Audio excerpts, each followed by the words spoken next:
Sans plus tarder, nous allons aborder le thème de ce matin, c'est donc ce que le Seigneur a mis sur mon cœur pour que je puisse partager avec vous. Plus de joie à donner qu'à recevoir. Plus de joie à donner qu'à recevoir. Bien-aimés, ça c'est un principe du royaume, un principe redoutable qui est à l'origine de la vie. Un principe redoutable. Bien-aimés, souvent la religion nous a appris de regarder dans un seul sens quand Dieu nous parle, mais la parole de Dieu est Dieu. Amen. Et Dieu est illimité.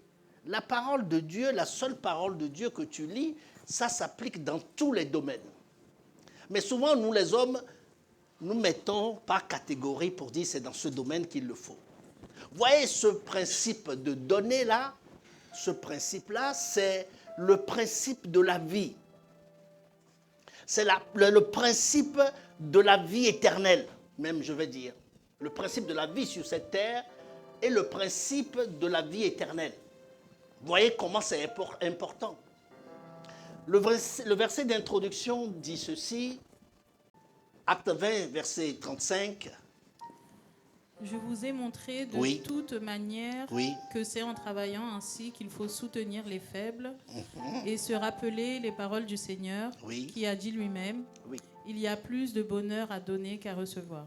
Il faut se souvenir des paroles du Seigneur qui dit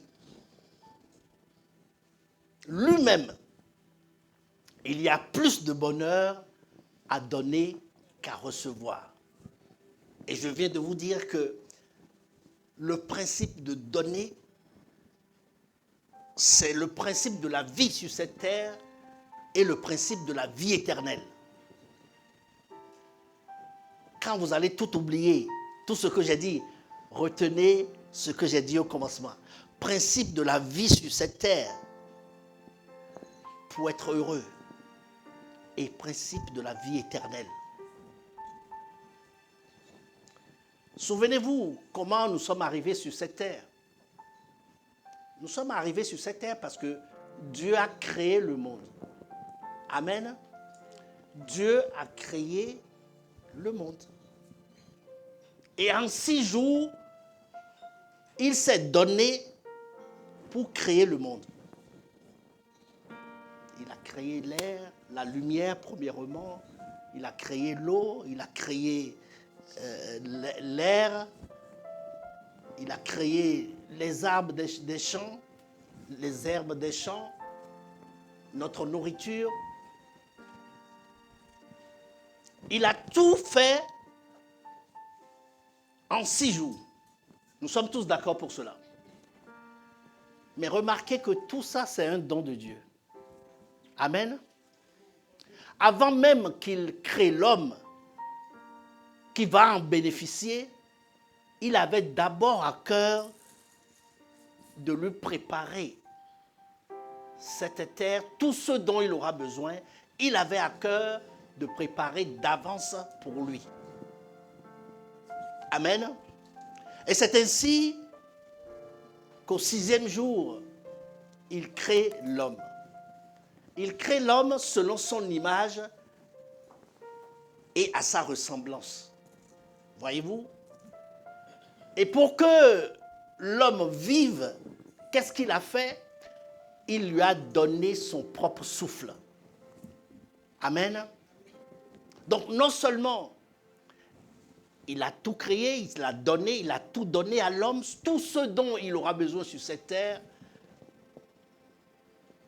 mais pour qu'il soit un être vivant, il a fallu qu'il lui donne son propre souffle. Donc, vous voyez, nous sommes à la base, nous sommes l'objet du don de Dieu. Amen. Nous sommes, on va dire, les bénéficiaires de ce que Dieu a donné. Et ce que Dieu a donné même, c'est nous-mêmes. Voyez-vous? Dieu nous a donné la vie sur cette terre. Et comme je le dis souvent, vous savez que la première bénédiction que Dieu a prononcée sur l'homme qu'il a créé, c'est qu'il puisse donner. Il puisse donner des êtres comme lui, qu'il puisse se multiplier. C'est la première bénédiction que le Seigneur a prononcée. Première bénédiction, multipliez-vous. Multipliez-vous. Et pour se multiplier, comprenez très bien que il faut se donner. Amen. Parce que dans la foi, on ne dit pas, on ne demande pas, on ne réclame pas. Dans la foi, on donne. Dans la foi même, on se donne. Vous voyez? Donc, la manière du monde de voir les choses ne sont pas la même manière de voir de notre Dieu et par conséquent de nous-mêmes. Puisque nous regardons, nous marchons par la foi et non pas par la pensée des hommes, par la vue. C'est vrai que chacun a des droits. Et ces droits que nous avons, premièrement, ce sont les droits que Dieu nous a donnés. Dieu nous a donné le droit de vivre heureux sur cette terre, mais aussi le droit d'entrer dans la vie éternelle. Bien-aimés, c'est ça qui est le plus important. Tout le reste, je vais vous dire, toutes les œuvres humaines, vous les ramassez, vous examinez, vous discernez bien, c'est rempli d'injustice. On se lève pour corriger une injustice et on en commet encore une grande. On se lève pour corriger une injustice et on foule aux pieds les principes de Dieu. Mesdames, faites attention. L'homme, qui est-il pour rendre justice? Non. Il n'y a que celui qui est juste qui peut rendre justice. Il n'y a que Dieu qui peut rendre justice.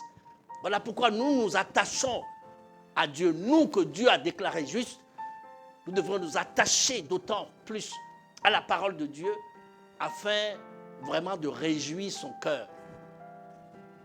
Ne nous éloignons pas du sujet.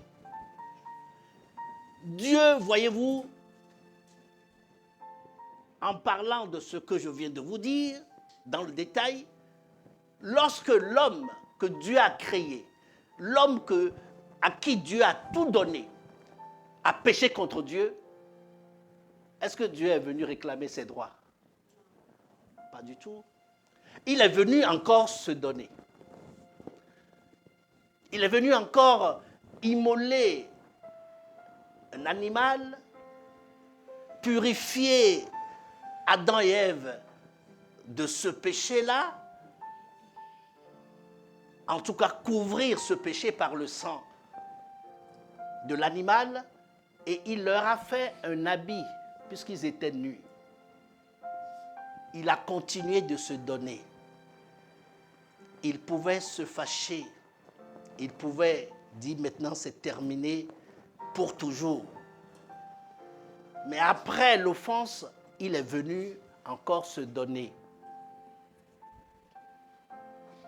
Et mieux encore, par la suite, je saute beaucoup de périodes et d'époques, il a donné les 10 commandements afin que l'homme soit réconcilié avec lui. Amen. Il n'a jamais abandonné. Il n'est jamais resté dans son coin pour réclamer ses droits. C'est lui qui vient toujours devant. Lui qui ne se fatigue jamais de faire grâce.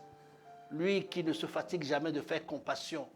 Lui qui ne se soucie pas vraiment des offenses que nous lui faisons. Mais sa pensée, c'est toujours comment nous réconcilier avec lui. Il a donné les 10 commandements afin que les hommes puissent être en alliance avec lui. Afin que les hommes puissent être en intimité avec lui. Et vous savez ce qui s'est passé? Ça n'a pas fonctionné. Ça n'a pas fonctionné parce que l'homme n'a pas pu obéir. Est-ce qu'il est resté dans son coin pour dire, bon, j'ai tout fait, ils ne veulent pas, tant pis pour eux? Il n'a pas fait ça. Et mieux encore, c'est maintenant qu'il s'est dit, j'ai donné des choses. Maintenant, il faut que je me donne moi-même. Alléluia. Dieu a tant aimé le monde qu'il a donné son Fils Jésus-Christ afin que quiconque croit en lui ne périsse point, mais qu'il ait la vie éternelle. Jean 3, 16. Pour que l'homme ne périsse point, pour que l'homme soit réconcilié avec lui finalement, il a donné son Fils unique. Ce qu'il avait de plus cher, ce qu'il avait d'unique. Et c'est ainsi qu'obéissant au Père, le Fils aussi a décidé de se donner. Il est descendu de son trône. Par l'incarnation, il s'est rendu semblable à un homme. Il est né d'une femme. Il est venu nous sauver. Amen. Est-ce que vous voyez jusque-là que Dieu ne fait que se donner? Dieu, notre Créateur, à qui nous devrions ressembler? Son Fils unique, Jésus-Christ, à qui nous devrions ressembler? Il ne fait que se donner. Donc, vous voyez le principe de la vie. Pour que nous ayons la vie, il a fallu que Dieu donne son Fils. Il n'y a rien de glorieux, il n'y a rien de précieux qui ne peut se passer sans qu'on ait donné. Est-ce que vous êtes d'accord avec moi? Vous savez, dans la vie, pour récolter, il faut semer. On est bien d'accord? Mais remarquez que quand vous semez, vous êtes en train de donner quelque chose. Parce que le laboureur, pour que son champ soit semé, il faut mettre les grains dans la terre. Et dans un premier temps, c'est considéré comme une perte. Parce que ça peut ne pas pousser. Donc ce qu'il a semé, il a perdu.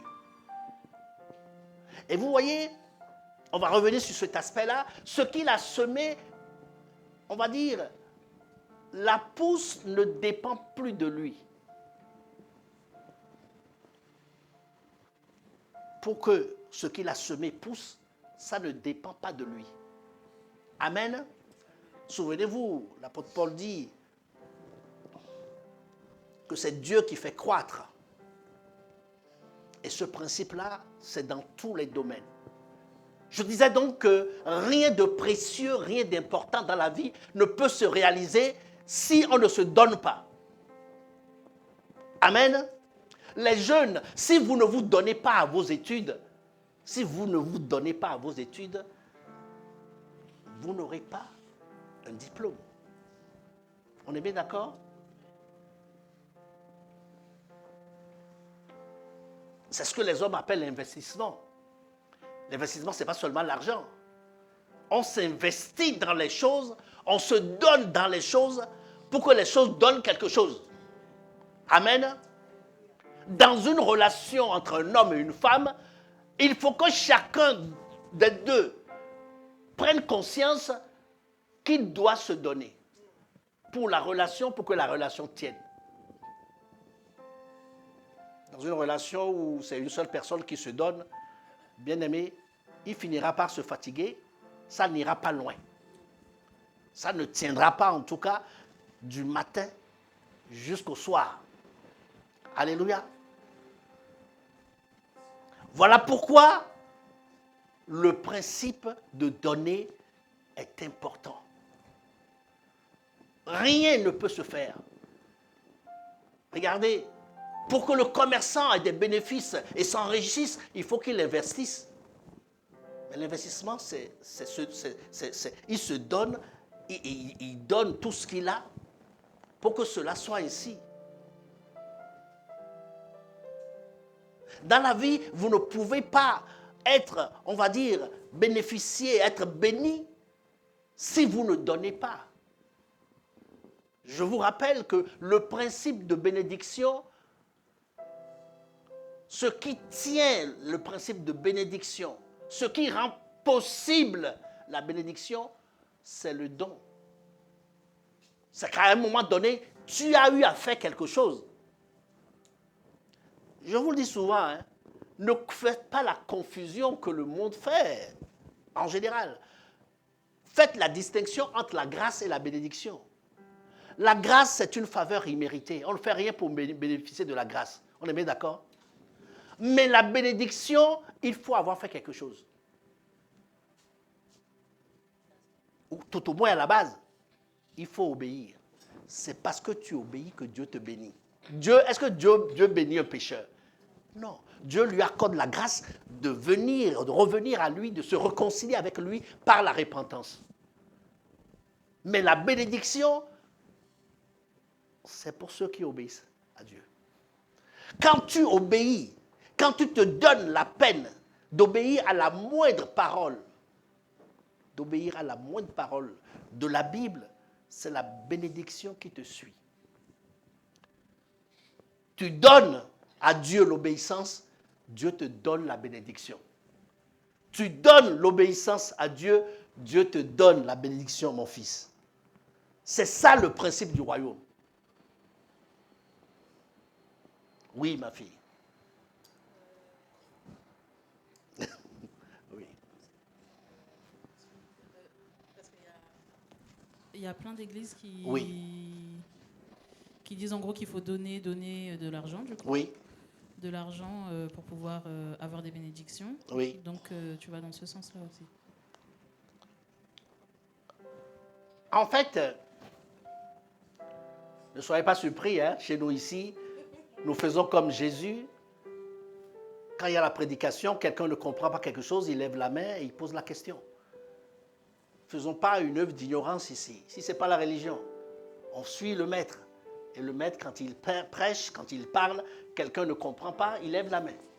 En sorte que tous ceux qui sortent d'ici, la parole que Dieu nous a donnée aujourd'hui, tu ne diras pas qu'il y a quelque chose que tu ne comprends pas. Amen. Répète ta question pour être sûr que toi-même, tu es d'accord avec ta question.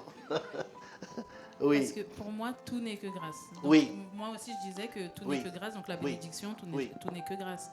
Mais toi, tu as dit que la bénédiction n'est pas à confondre avec la grâce. Oui. Donc, donner pour avoir la bénédiction. Tu gardes ta question. On va commencer la réponse. On va commencer la réponse dans l'Ancien Testament. On va dans Deutéronome 28.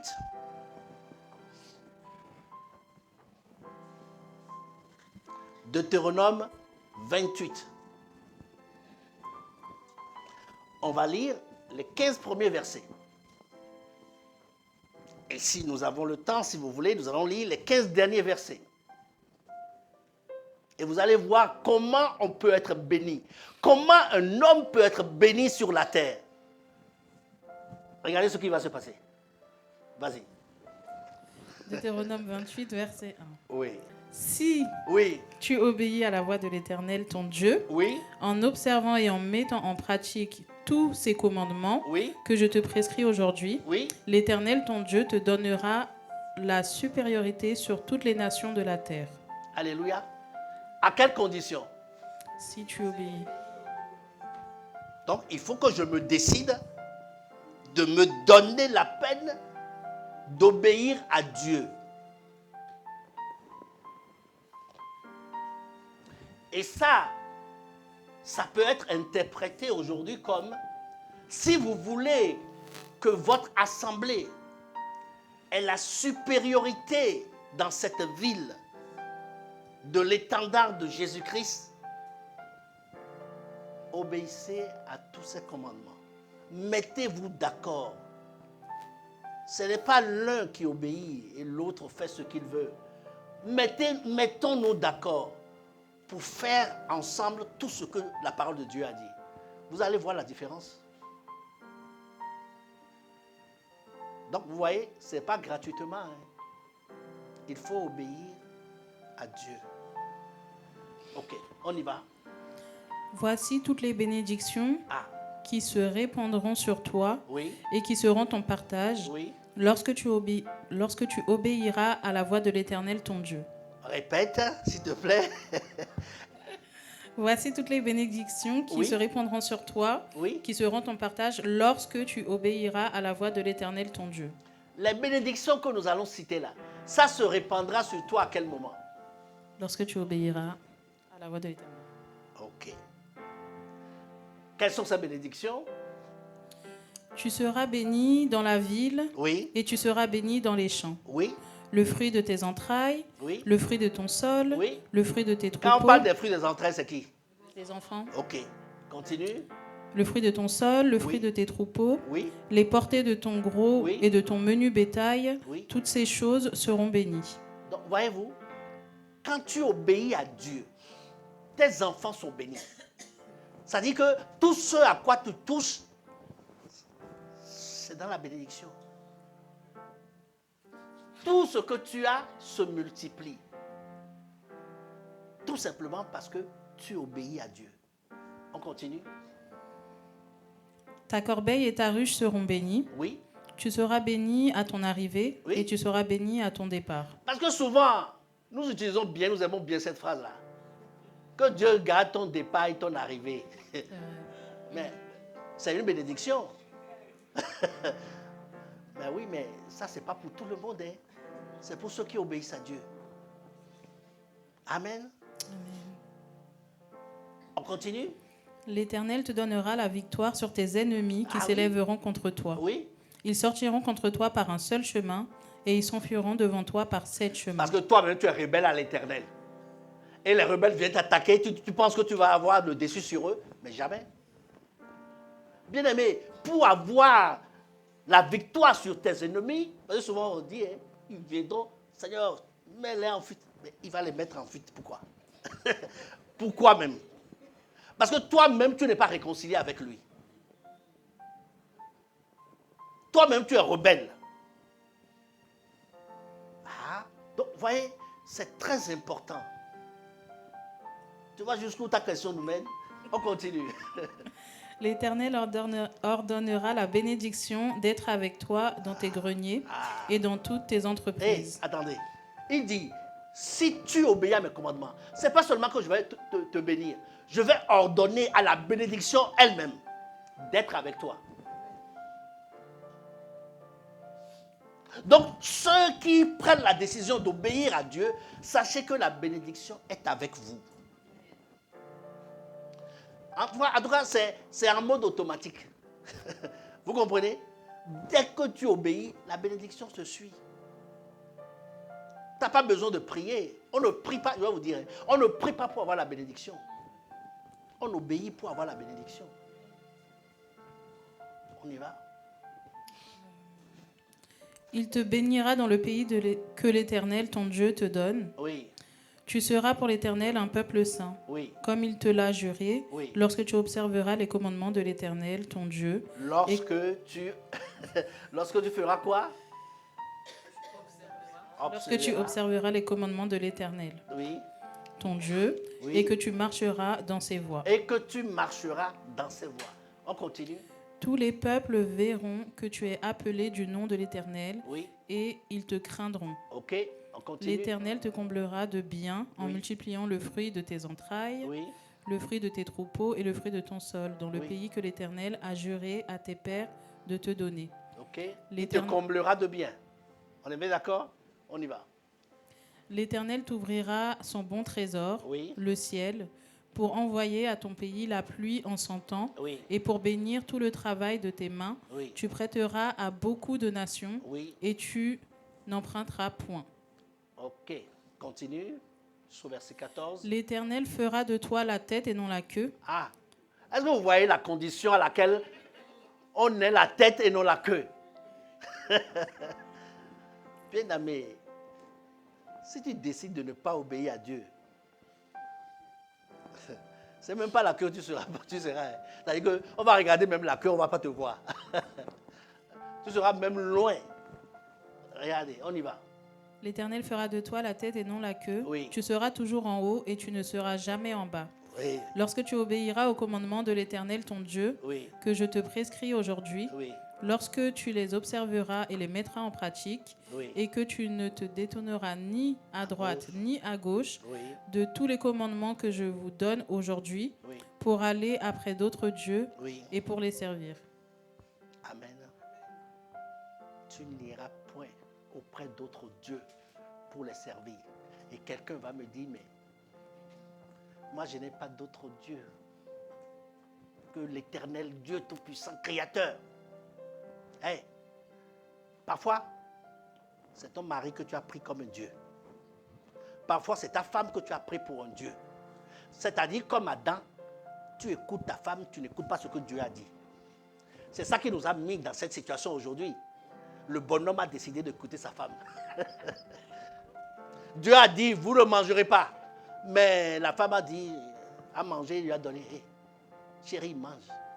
Et c'est comme ça que, excusez-moi, j'arrive. C'est comme ça que la malédiction est venue sur la terre. C'est comme ça, la vraie malédiction même, c'est le péché.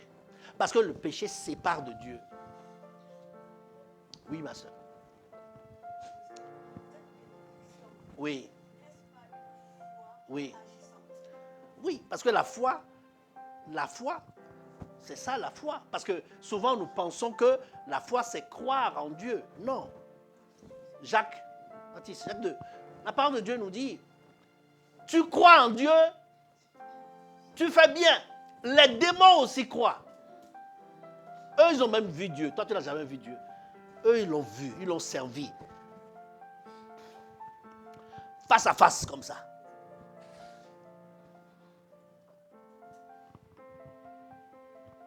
Et il continue. Vas-y, ma fille. Jacques 2, verset 19. Oui.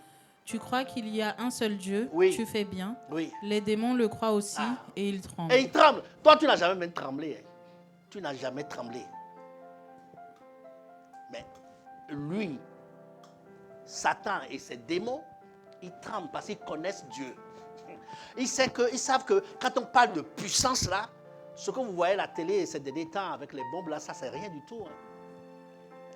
Dieu a dit au dernier moment, en un clin d'œil, tout ce que l'homme a fabriqué, tout ce que vous voyez de vos yeux là, ça sera poussière.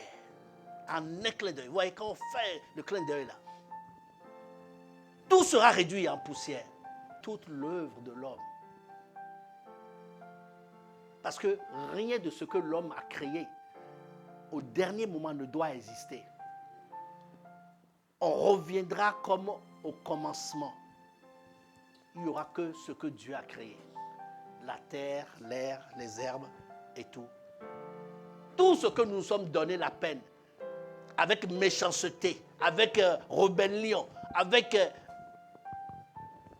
jalousie, tout ça va disparaître. Le Seigneur dit, il ne restera pas pierre sur pierre. Toute la peine qu'on se donne aujourd'hui, je vais travailler, je vais construire, je vais être riche, je vais épargner. On y va. C'est pas fini, hein? On lit la fin de la pensée. On y va? Veux-tu savoir, c'est ça? Oui, verset 20. Veux-tu savoir, ô homme vain, que la foi sans les œuvres est inutile? La foi sans les œuvres, c'est inutile. La foi, on revient encore dans le sujet, sans se donner, c'est inutile. La foi sans la pratique, c'est inutile. Montre-moi tes œuvres, je verrai ta foi. C'est comme tu te comportes, comme tu parles, comme tu agis, dans toutes les situations que quelqu'un peut regarder et dire, ah, toi on dirait que tu es chrétien. Hein? Oui, parce que tu ne marches pas selon la vue, ni selon la pensée de ce monde, mais tu marches par la foi, c'est-à-dire comme la parole le dit. La parole est une lampe à tes pieds et une lumière sur ton chemin. Amen. On continue. Ce n'est pas fini. Oui. Abraham, notre père, oui. ne fut-il pas justifié par les œuvres lorsqu'il offrit son fils Isaac sur l'autel? Oui. Parce que, regardez, Dieu a promis à Abraham un enfant. Il a mis combien de temps avant de lui donner? Il avait 60 ans quand Dieu lui a fait la promesse la première fois. Et il a attendu 100 ans pour avoir l'accomplissement de la promesse. Ça va, on? Soyez patients, bien-aimés. Dans l'obéissance, soyez patients. Attendez le temps de Dieu. Dieu n'est jamais en retard. Et après 60 ans, l'enfant est venu. L'enfant avait à peine 14 ans. Dieu dit, prends l'enfant, va me le sacrifier. Si c'est toi, qu'est-ce que tu vas faire? Tu vas dire, Seigneur, ce qu'on va faire là, on va faire très simple. C'est-à-dire que toi-même, tu vas le prendre en sacrifice. Pourquoi moi, tu me mets là ça? Aie pitié de moi, laisse-moi tranquille. Il a pris l'enfant, il a marché avec l'enfant. L'enfant lui a même demandé, mais papa, on va faire le sacrifice comme d'habitude. Il dit oui. Mais il dit, voici le bois, voici l'eau, voici le couteau, voici tout. Mais il est où le bouc qu'on va... Il est où l'agneau qu'on va sacrifier? Et qu'est-ce que le papa a dit? Dieu pourvoira. Amen. Bien-aimé, ne promène pas des regards inquiets. Parce que tes besoins parlent, tes besoins réclament beaucoup de choses. Dis seulement Dieu pourvoira. Dieu pourvoira. Amen. Et s'il ne comprend pas, parle-lui en langue. Dis Ebenezer. Ça veut dire quoi? Jusqu'ici, tu m'as secouru. Et tu prendras soin encore de moi. C'est toi mon Dieu. Amen. On revient, on continue pour finir la pensée, verset 22-23. On y va vite. Tu vois que la foi agissait avec ses œuvres et que par les œuvres, la foi fut rendue parfaite. J'oubliais. Abraham a pris l'enfant. Il a étendu sur l'autel. Il a pris le couteau. Il a levé le couteau. Et là, il a entendu. Abraham, Abraham. Il dit, oui Seigneur. Il dit, je vois maintenant. Je vois maintenant que tu crois en moi. Eh oui. Eh oui. Aujourd'hui, nous, il suffit que tu aies mal à la tête, tu vas dire, ah Seigneur m'a abandonné. Alors on dit, ah le frère est découragé. Le frère est découragé. Il a perdu son emploi. Il dit, non, j'ai trop de problèmes au travail. Il n'a même pas encore perdu le travail. Hein. C'est juste les problèmes qu'il a. Ah non, vraiment, Seigneur, il y a vraiment... Comment vous l'appelez ça? Comment vous appelez ça même? Oh, il y a trop de persécution. Je suis persécuté au travail. Tu vois, il est triste, je suis persécuté au travail. Mais si tu savais au moins qu'il y a des milliers de personnes qui n'ont pas ce travail que tu as. Et je vais même te dire, ils sont plus qualifiés que toi. Ils sont plus diplômés, qualifiés que toi. Bien aimé, ça là, c'est la grâce de Dieu. C'est la grâce de Dieu. Ok. Continue, verset 23, on va s'arrêter. Ainsi s'accomplit ce que dit l'Écriture. Abraham crut à Dieu. Et cela lui fut imputé à justice. Et il fut appelé ami de Dieu. Vous voyez que... Va dans ce verset-là qui dit que la foi sans les œuvres est morte. On y va? Oui, c'est toujours la suite, mais... Vous voyez que l'homme... Oui. Oui. Oui. Il en est ainsi de la foi. Si elle n'a pas les œuvres, elle est morte en elle-même. Amen. Ma sœur, nous sommes arrivés à la gare de ta question. Si la foi n'a pas d'œuvre, elle est morte. Donc, bien-aimés, attachez-vous à pratiquer la parole de Dieu, à demeurer dans la parole de Dieu. C'est ainsi que vous ferez la preuve de votre foi. Amen. Dieu ne veut pas entendre j'ai foi. Dieu veut entendre. Dieu veut voir ta foi par tes œuvres. Et je vous dis toujours, ma soeur Marie Okocha, tu as la foi en Dieu. Moi, j'ai la preuve que toi, tu as la foi en Dieu. Amen. Parce que quand on déclare que quelqu'un a le cancer, le médecin dit c'est terminé. Et tu lui dis, tu regardes dans le visage du médecin, tu lui dis non, c'est pas fini. Parce que mon Dieu est vivant. Et elle est encore en vie aujourd'hui. Que le nom du Seigneur soit glorifié. Amen.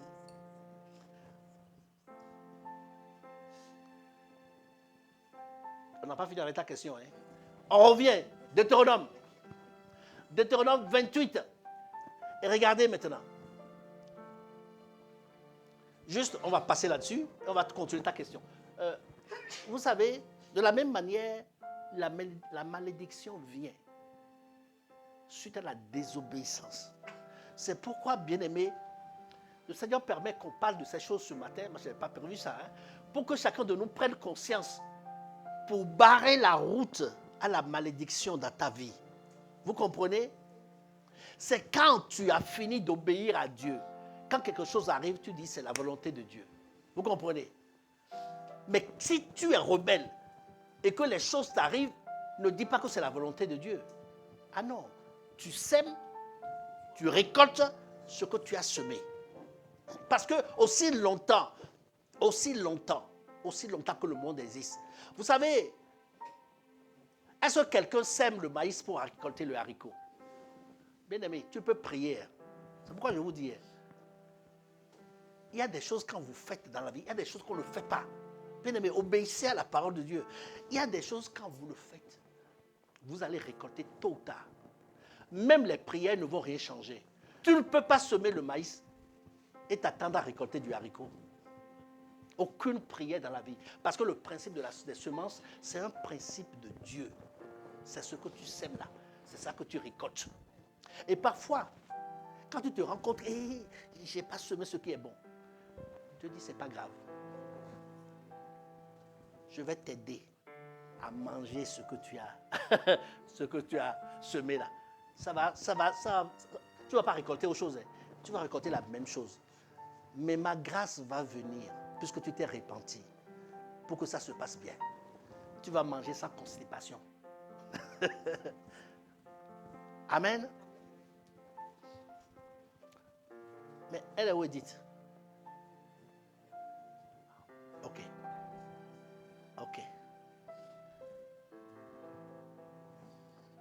Verset 14. Verset 15. Vous voyez, ce chapitre 28, là, gardez-le. Les 15 premiers versets, c'est la bénédiction. Les 15 derniers versets, c'est la malédiction. On y va. Moi, je n'aime pas souvent lire ça. Bon, on va commencer pour voir. Juste pour vous montrer. On va pas aller à la fin. On y va. Mais si tu n'obéis point... Mais si tu n'obéis point... à la voix de l'Éternel, ton Dieu... Oui. Si tu n'observes pas et ne mets pas en pratique tous ces commandements... Ce que je vais vous montrer, c'est ça. Si tu ne mets pas en pratique... Donc, il ne s'agit pas de faire un mouton choisi. Il ne s'agit pas de choisir, bien-aimé. Et quand on se rend compte qu'on n'a pas obéi à la parole de Dieu, on se répand, bien-aimé. On se répand. Nous sommes des hommes. Mais la repentance est là pour nous réconcilier avec Dieu. Le sang de Jésus a coulé afin que nous puissions, dans la minute où tu te répands sincèrement devant Dieu, Dieu te pardonne et Dieu efface le tableau. Amen. Faisons attention. Faisons attention. Ce n'est pas une fatalité. Et même pour que personne ne dise qu'il ne sait pas, Dieu a dépêché son esprit en nous. Et notre corps est le temple du Saint-Esprit. Jamais personne ne peut dire « je ne sais pas ». À un moment donné, tu le sais dans ton cœur que ce que tu es en train de faire, ce n'est pas bien. Et je le dis souvent, vous qui avez des petits-enfants là, même les bébés, quand ils font quelque chose qui est mal, ils le savent. Parce que Dieu a donné une conscience à quelqu'un et le siège de cette conscience, c'est le souffle de Dieu dans l'homme. Vous voyez, c'est le souffle de Dieu dans l'homme qui fait sa conscience. Et même le bébé, quand il fait quelque chose de mauvais, tu regardes dans ses yeux, tu vas le savoir. Que, ah, là, il a tout renversé. Donc, faisons attention. Nous avons le Saint-Esprit. Et le Saint-Esprit nous convainc de pécher. Bien aimé, le Saint-Esprit, le premier rôle du Saint-Esprit sur la terre, c'est pour convaincre l'homme de revenir à Dieu. Écoute la voix du Saint-Esprit en toi. Cette réconciliation-là, c'est 1 seconde. Personne n'est témoin.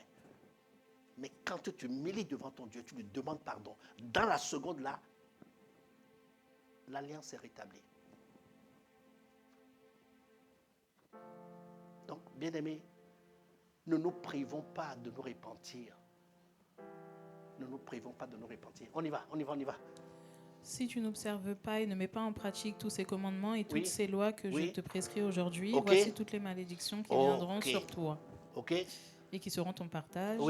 Tu seras maudit dans la ville et tu seras maudit dans les champs. Ah, donc, c'est dur dans la ville. Je vais aller dans mon village. La malédiction t'attend là-bas.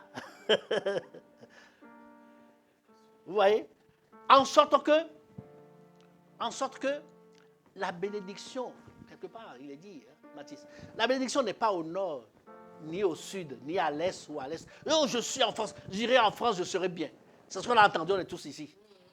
Et comme ça, on ne dort plus la nuit maintenant. On travaille. Qui vous a dit que c'est ici ou là que ça se trouve? C'est Dieu qui bénit. C'est Dieu qui bénit. Quel que soit là où on va te mettre.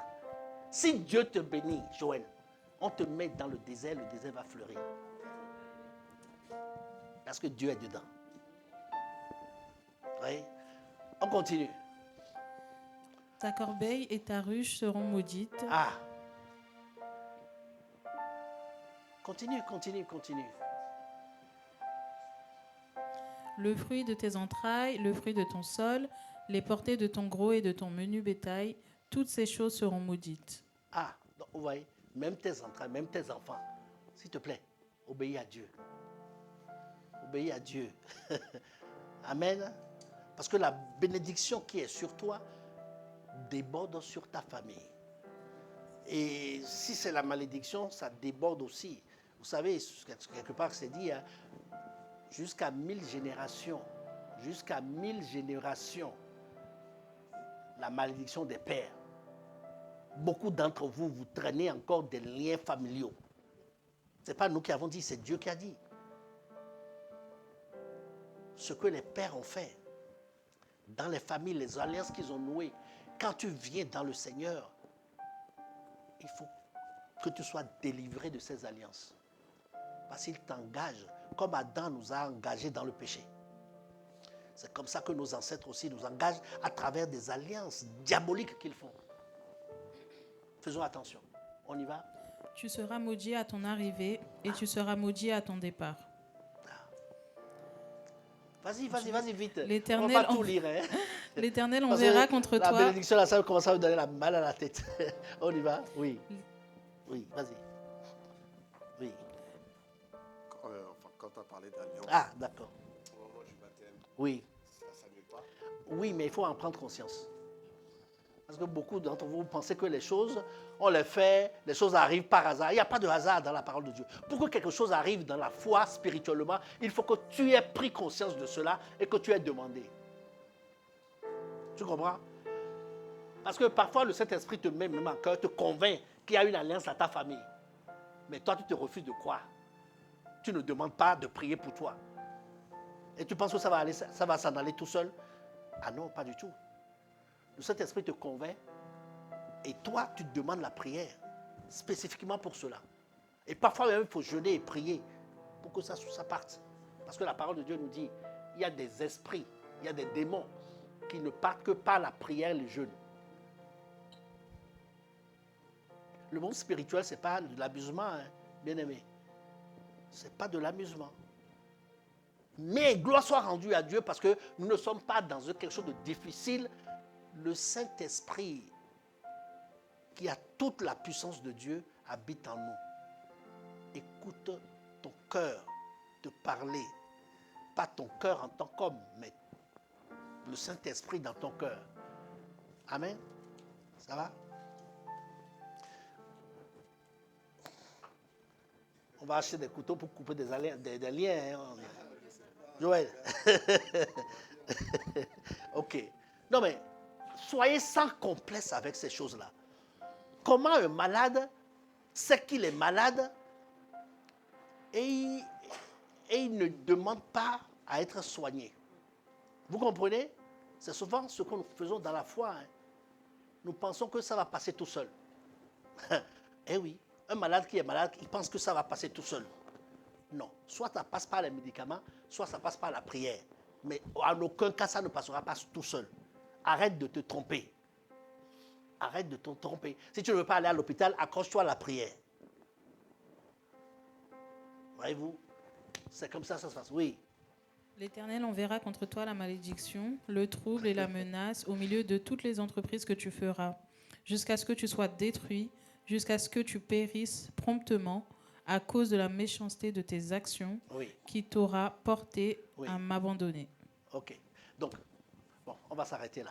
Parce qu'il reste encore 10 versets de malédiction. J'en peux plus. Donc, vous allez lire à la maison tranquillement. Ce que je viens en train de dire, ta question maintenant, on revient à ta question. Pour dire, voici comment la parole de Dieu dit dans l'Ancien Testament que tu es béni que lorsque tu obéis à Dieu. On est d'accord? Voilà.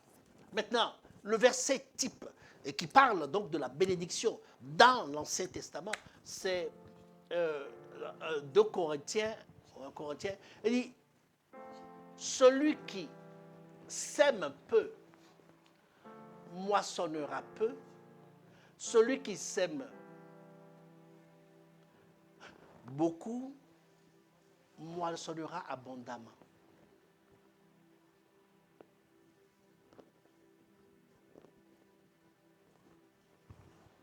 Vas-y. 2 Corinthiens 9, verset 6. Oui.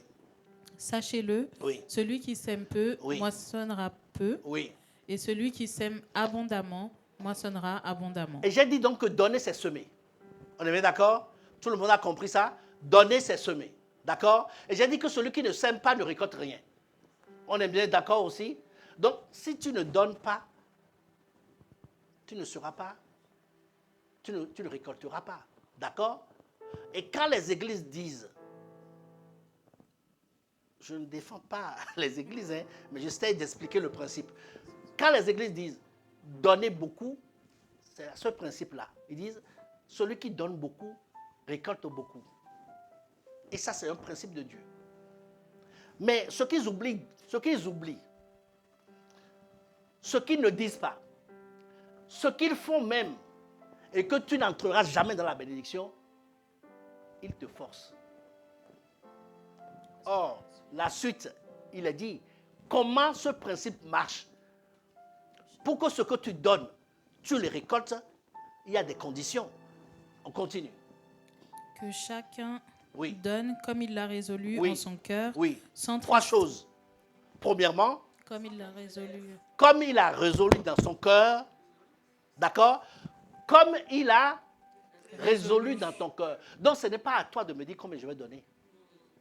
Donc, quand déjà on commence à me forcer à donner, là, le principe ne va plus. Et tu ne récolteras rien. Excusez-moi, hein, bien aimé, tu ne récolteras rien du tout.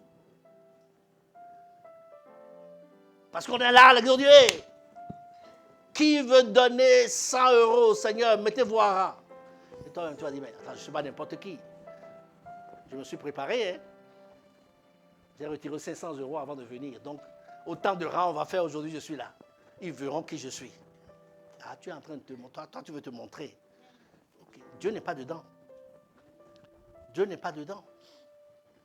Donc, pour que ce que tu donnes soit comme une semence, et la semence que tu donnes, tu mets 2 grains dans la terre, l'épi qui pousse, si tu ne sais pas faire, ça va faire au moins 10 kilos. Donc c'est pourquoi on dit, celui qui sème peu, moissonne peu. Celui qui sème abondamment, moissonne abondamment. Ça, c'est un principe qui est en mode automatique. Et regardez. Ensuite, sans tristesse. Comme tu as résolu dans ton cœur, donc personne ne doit te dire, tu dois donner ci, tu dois donner ça, tu dois donner 10% de ton truc. Non. Vous savez, dans le Nouveau Testament même, c'est même plus que 10%. Vous savez pourquoi? Parce que tout ce que nous avons appartient à Dieu. Amen. Tout ce que nous appartient à Dieu. Donc je donne vraiment ce que j'ai résolu de donner à Dieu. Sans que personne soit derrière moi pour dire où sont tes 10%, où sont tes 10%. Voyez-vous? Donc, ma fille, c'est ça. Premièrement, donc, celui qui sème peu, moissonne peu. On est bien d'accord. Donc, ce qui veut dire qu'en réalité, on te demande de semer. Et il faut semer. Il faut donner. Parce qu'en réalité, Jésus lui-même, devant Jésus, il y a eu des offrandes qui ont été faites. Vous vous souvenez de cette dame-là, Mathis? Non. La dame qui a donné une pièce. Et le Seigneur a dit, c'est elle qui a donné plus que tout le monde. Donc, devant Jésus lui-même a validé la quête. Mais le verset. Parce que le tronc était devant Jésus. Donc, il y a des gens aujourd'hui qui disent, mais même les quêtes qu'on fait à l'église, là, non, mais attention. Les hommes peuvent faire après ce qu'ils veulent de l'argent, ils répondront devant Dieu. Mais le principe du quête des offrandes, le principe des offrandes est biblique. Biblique, on y va. On y va. Marc 12, verset 41. Oui. Jésus s'étant assis vis-à-vis du tronc, regardez comment... Jésus s'est assis vis-à-vis du tronc. Et il regardait quoi? Il regardait comment la foule y mettait de l'argent. Il regardait comment la foule y mettait de l'argent. Vous vous souvenez qu'on nous a bien dit que c'est Judas qui gardait la bourse, mais la foule donnait. Ah oui, la foule donnait. Et j'ai lu des ouvrages, mais les gens sont guéris, les gens expérimentent des miracles de Dieu. Ils donnent, les gens donnaient des maisons, donnaient des choses, pas possible. Ah oui. On y va. Plusieurs riches mettaient beaucoup. Plusieurs riches mettaient beaucoup. On y va. Il vint aussi une pauvre veuve. Oui. Elle y mit 2 petites pièces, oui. faisant 1/4 de sou. Oui. Alors Jésus, ayant appelé ses disciples, leur dit, oui. Je vous le dis en vérité, cette pauvre veuve a donné plus qu'aucun de ceux qui ont mis dans le tronc. Alléluia. Ça veut dire quoi ce matin? Ça veut dire que, s'il vous plaît, même quand tu dis je n'ai pas d'argent, avant de venir à l'église, regarde au fond de ton tiroir, tu as peut-être 1 centime. Et peut-être que c'est toi qui vas donner plus que tout le monde ce jour-là. Ça veut dire que c'est par la foi qu'on donne. C'est par la foi qu'on donne ce qu'on a résolu dans le cœur. On revient à Corinthiens. Il a dit, selon que chacun a décidé dans son cœur, sans contrainte, sans tristesse, ni contrainte, mais avec joie. Est-ce que tu as donné avec joie ce matin? On doit donner avec joie. Parce que Dieu lui-même, quand il a créé le ciel, la terre et tout, vous voyez, dans Genèse, il regarde et il dit, tout ce que j'ai créé est bon. Tout ce que j'ai créé est bon. Et quand il a fini de créer l'homme, il dit, c'est très bon. Vous voyez, ce sont des paroles de joie. On doit donner avec joie. Et Jésus s'est donné lui-même. Personne ne l'a obligé. Et parce qu'il s'est donné, Dieu lui a donné le nom qui est au-dessus de tous les noms. Baptiste, on y va. Dieu lui a donné à Jésus, le Fils unique qui s'est donné. Le principe de la bénédiction est aussi aller vers lui. Amen. C'est pourquoi les principes de Dieu, il ne les annule pas à l'égard de l'œuvre. Non. Dès que tu es dans le principe, le Fils Jésus s'est dépouillé, il s'est humilié, il s'est rendu semblable à un homme. Il a fait le sacrifice. Et parce qu'il a fait le sacrifice, il y a quelque chose qui a changé dans son statut. Philippiens 2:9. Non, va au verset 7. On parle à la pensée. Oui, vas-y. Mais, c'est ça? Oui. Mais s'est dépouillé lui-même, oui, en prenant une forme de serviteur, oui, en devenant semblable aux hommes, et ayant paru comme un simple homme. Oui. Il s'est humilié lui-même, Oui. se rendant obéissant jusqu'à la mort. Donc vous voyez, il s'est rendu obéissant jusqu'à la mort. Et même même jusqu'à la mort de la croix. Qui est une malédiction. Ok? C'est pourquoi. C'est pourquoi aussi Dieu l'a souverainement élevé, oui, et lui a donné le nom qui est au-dessus de tout nom. Alléluia. Parce qu'il a obéi, il s'est soumis à Dieu, il s'est humilié. Dieu lui a donné aujourd'hui le nom au-dessus de tous les noms. En sorte que, aujourd'hui, continue. Afin qu'au nom de Jésus, tout genou fléchisse, dans les cieux, sur la terre et sous la terre, et que toute langue confesse que Jésus-Christ est Seigneur, à la gloire de Dieu le Père. Pourquoi? Parce qu'il a obéi. Il a reçu cette bénédiction éternelle. Et ce n'est pas fini. Le Père lui a donné le pouvoir de donner la vie éternelle à qui il veut.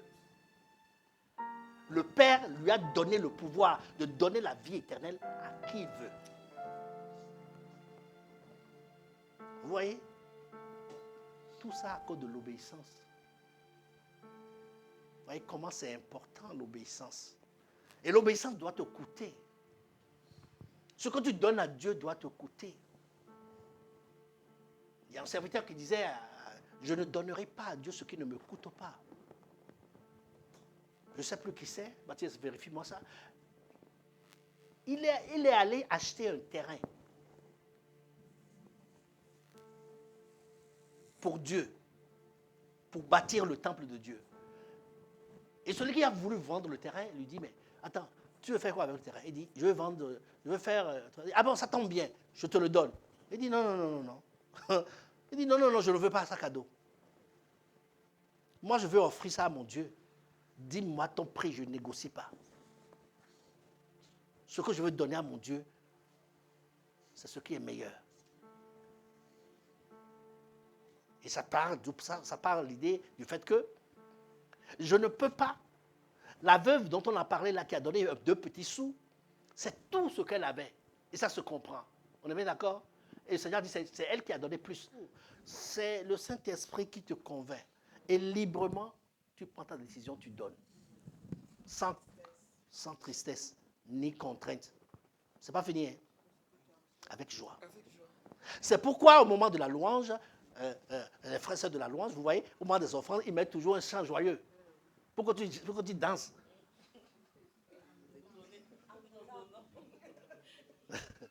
Oui. Mais tu dois manifester ta joie. Ta joie de pouvoir donner à Dieu. Mais regardez, bien aimés, qu'est-ce que c'est que cela? Tout ce que nous avons, est-ce que ce n'est pas Dieu qui nous donne? Mais en fait, le don qu'on fait, c'est en réalité un acte de foi. Parce que le salaire, c'est Dieu qui te le donne. Le travail, c'est Dieu qui te le donne. Mais Dieu te dit, bon, écoute, maintenant je te donne ce peu-là. Je vais voir comment tu réagis par rapport à moi. Et en fonction de cela, je te bénirai davantage. Que chacun de nous saisisse cette pensée. Amen. Mais j'ai l'habitude de dire que ce n'est pas fini. Attention. Beaucoup d'églises vont vous parler que de ça. Mais ce matin, je vais vous parler aussi de l'autre face.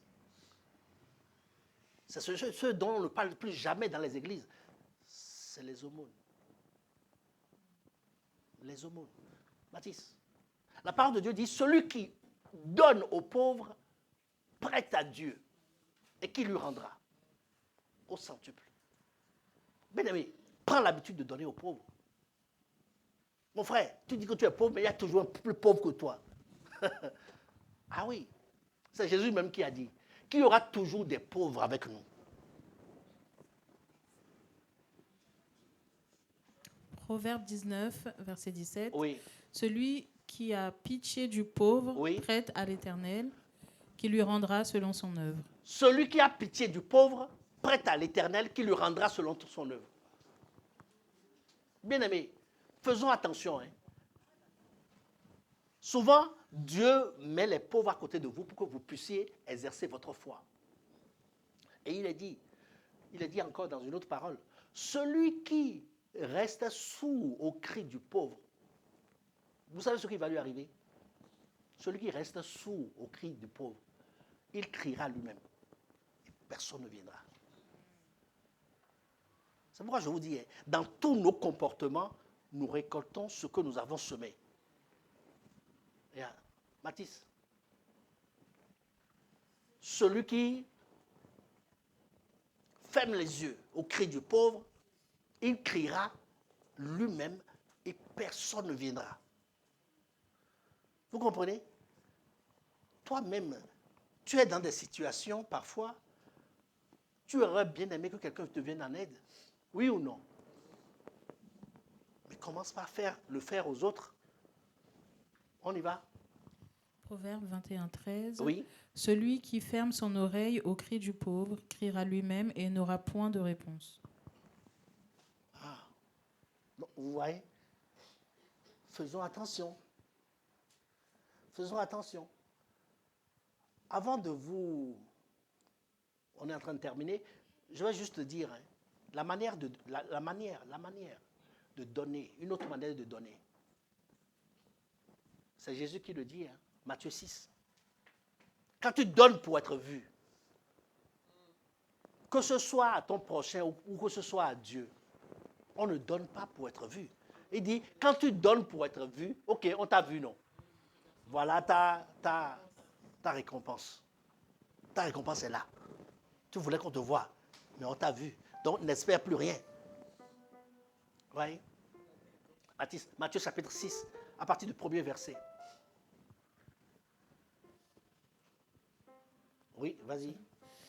Gardez-vous de pratiquer votre justice devant les hommes, oui, pour en être vus. Oui. Autrement, Oui. vous n'aurez point de récompense auprès de votre Père qui est dans les cieux. Voilà, c'est à propos de tout ce que vous faites.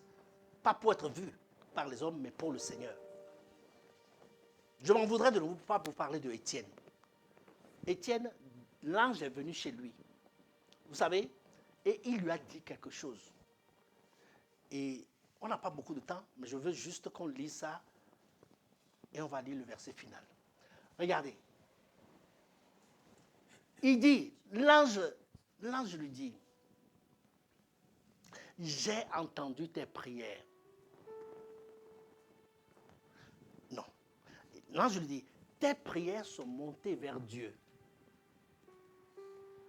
Mais tes aumônes aussi. Ah, tes aumônes sont marquées. Je vous rappelle que les aumônes, ce sont les dons que vous faites aux plus pauvres. On ne dit pas de donner aux riches, hein. C'est ce que vous faites souvent. L'autre fois, son anniversaire, tu lui fais des cadeaux. Parce que tu sais que quand toi aussi tu vas te faire l'anniversaire, il va te faire des cadeaux. Ça, c'est la pensée du monde, ça. Jésus dit, quand tu organises des festins, va chercher les estropiés au dehors. Ceux qui n'ont pas à manger, ceux qui ne peuvent jamais t'inviter. C'est eux que tu dois inviter. Parce qu'ils ne peuvent pas. Mais nous, souvent, ce que nous faisons, parce que toi-même, tu es là. À ta meilleure copine, tu regardes son anniversaire, tu lui donnes un don. Tu vas te dire, j'attends. J'attends, hein. Il ne faut pas qu'elle oublie. Toi-même, parfois, même, tu as fait un snap, tu vas dire, ça arrive bientôt. Tous ceux à qui j'ai envoyé des cadeaux, là, mon tour arrive. S'il vous plaît. Regardez ce que l'ange dit à l'Éternel. Vas-y, 1, 2, 3. Acte 10, verset 4. Oui. Les regards fixés sur lui, et saisi d'effroi, il répondit. Oui. Qu'est-ce, Seigneur? Oui. Et l'ange lui dit. Tes prières et tes aumônes sont montées devant Dieu. Les prières et les aumônes vont ensemble. Je vais vous dire que parfois, ce sont les aumônes qui font monter la prière. Ah oui. Que Dieu nous aide. Amen. Nous sommes des enfants de Dieu. Et les enfants de Dieu que nous sommes, nous devrions obéir Ce matin, nous allons parler du principe de donner. Et le don, c'est Dieu même qui s'est donné pour que nous soyons aujourd'hui là. Et nous sommes là, non pas seulement là, nous avons la vie éternelle qui nous a donné. Et il voudrait juste que nous lui donnions l'obéissance pour hériter des bénédictions sur cette terre et pour hériter de la vie éternelle. Amen. Que chacun de nous prenne conscience, que le don doit faire partie de nos habitudes. Que ce soit pour soutenir l'œuvre de Dieu, que ce soit pour soutenir des pauvres, nous devrions le faire avec le cœur, sans contrainte ni tristesse, mais avec joie. Amen. Que Dieu soit loué. Nous allons baisser la tête. Ce n'est pas seulement l'argent qu'on donne. On se donne aussi les uns pour les autres. On se donne les uns pour les autres. Hein? Le Seigneur nous demande même de nous sacrifier les uns pour les autres. Que chacun puisse prendre conscience qu'il doit donner, qu'il doit se donner, qu'il doit ressembler à Jésus pour hériter la bénédiction sur cette terre et éternellement. Ce matin, nous allons demander au Seigneur pardon pour toutes les fois que nous avons méprisé ce principe et nous allons lui demander de nous donner la grâce et la force de pratiquer sa parole. Prions, prions. Ouvre ta bouche et prie. Seigneur, pardon pour nos résistances. Pardon, Seigneur, pour Seigneur, notre égoïsme parfois. Seigneur, mais ta parole reste vraie. Aussi longtemps que la terre existe, ce que nous semons, nous le récolterons. Seigneur, pardonne-nous et donne-nous la capacité, Seigneur, de faire, Seigneur, ce que tu veux que nous fassions. En toute situation, Seigneur mon Dieu, avec discernement. Seigneur, conduit par ton esprit, que chacun, Seigneur, soit un outil entre tes mains. Un outil, Seigneur, pour son prochain. Un outil, Seigneur, pour ton peuple. Un outil pour ton œuvre, ô Seigneur notre Dieu. Que nous n'ayons pas, Seigneur, ces pensées égoïstes du monde, mais que nous puissions, Seigneur, nous sacrifier les uns pour les autres. Que nous puissions, Seigneur, nous mettre à ta disposition, non seulement nous, mais tout ce que nous possédons. Car, Seigneur, c'est à toi toutes choses. Gloire et honneur à toi, Seigneur. Nous bénissons ton nom, ô notre Dieu.